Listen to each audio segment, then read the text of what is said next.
नवाबशहर में anti corruption खाते जे सरकारी कॉलोनी जे ज़मीन ते कब्जे जो इंकशाफ थियो आहे ऐं कब्जो कंदड़ anti corruption district circle officer आहे। एंटी करप्शन जे सरकारी कॉलोनी जी ज़मीन ते खाते जो डिस्ट्रिक्ट सर्किल ऑफिसर घर ठाराए रहियो आहे, जिते ओचितो डिप्टी डायरेक्टर एंटी करप्शन छापो हणी कम बंद कराए छॾियो आहे। उन मौके ते डिप्टी डायरेक्टर मीनादर अली अबड़े साफ़िन सां ॻाल्हाईंदे चयो त कब्जो कंदड़ असद कोरई पाण ज़िले शहीद बेनज़ीराबाद डिस्ट्रिक्ट सर्किल ऑफिसर आहे, जेको सरकारी ज़मीन ते पंहिंजो ज़ाती घर ठाराए रहियो आहे।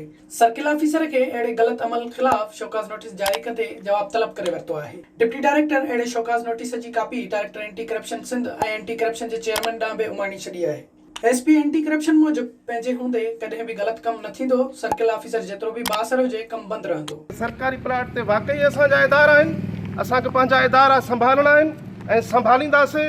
असां हिननि जा मालिक आहियूं ऐं मुस्तक़बिल में असां रिटायरमेंट खां पोइ वरी हिते बि ॿिया ऑफिसर ईंदा, ईअं कब्ज़ा असां करणु ॾींदासीं पंहिंजनि सरकारी प्लाटनि ते, त असांखां ख़ुदा बि पुछाणो कंदो, सरकार पुछाणो कंदी। होॾां राब्तो करण ते सर्किल ऑफिसर असद कोराई जो चवणु हो त मां को बि कब्ज़ो न पियो कयां, गार्ड लाइ कमरो ठाराए रहियो आहियां, उहो कमरो ऐं प्रॉपर्टी उते ई हूंदी, मुंहिंजे ख़िलाफ़ बिना जवाज़ प्रोपेगेंडा कई पई वञे। विज़िट कयो अवामी आवाज़ मीडिया ग्रुप जी वेबसाइट awamiawaz.pk